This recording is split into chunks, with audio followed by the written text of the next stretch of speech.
Mga kapuso, National Grid Corporation of the Philippines posible magpatigayon sang manual load dropping sa Panay bangod sa pagnubo sang power generation sang PAM Concepcion Power Corporation.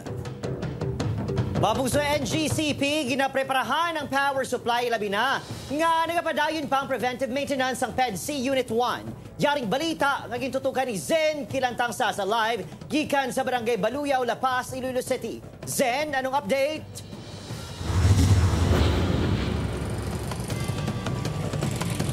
Jert, Adrian, liwat nga ginpaalerto sang NGCP ang mga konsumidor sa Western Visayas sa posible manual load dropping nga ipatuman bangod sang power reduction sa planta sang PCPC.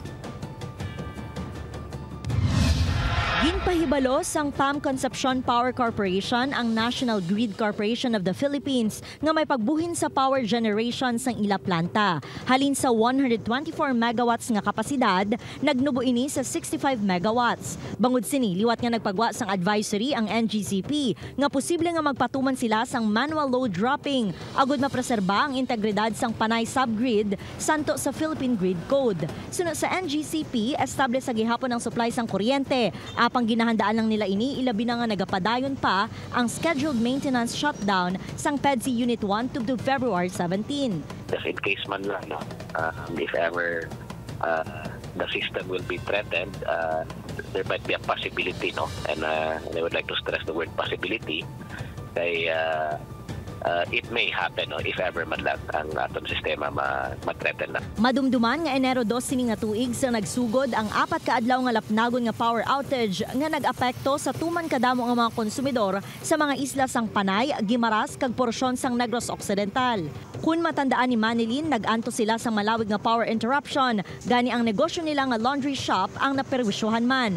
Pangabay kung tani sini wala na sang patay siga nga maeksperiensyahan, kag tayuyon na nga magbalik sa normal ang power supply.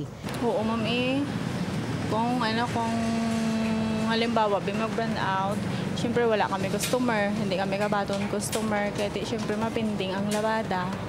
Pero kung magbalik naman ang kuryente, tiyawa naman kami, kaya syempre damo-damo naman na sila masinupot. Nahibaloan nga nagasukot man ang NGCP sang ancillary services sa mga distribution utilities nga dala sa ginabayran sang konsumidor. Pahayag sang NGCP, ginagamit lang ini agud temporaryo nga ma-stabilize ang kuryente sa tion nga mag-shutdown ang mga power plant. Ancillary services is not meant to replace a power plant, no? It's only meant to stabilize ang aton nga frequency, amo na iyang role.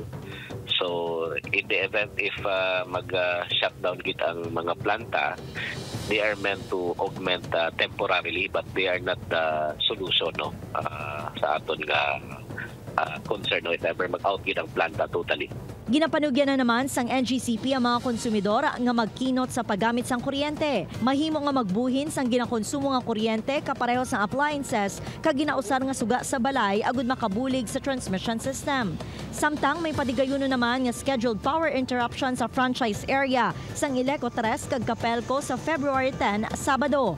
Ang mga lugar nga maapektuhan amo ang Banwa sang Ahoy, Sara, Balasan, Estancia substations, Timpas TR2 kag President Rojas substations humalin 6 a.m. to 7 a.m. kag 5 p.m. to 6 p.m.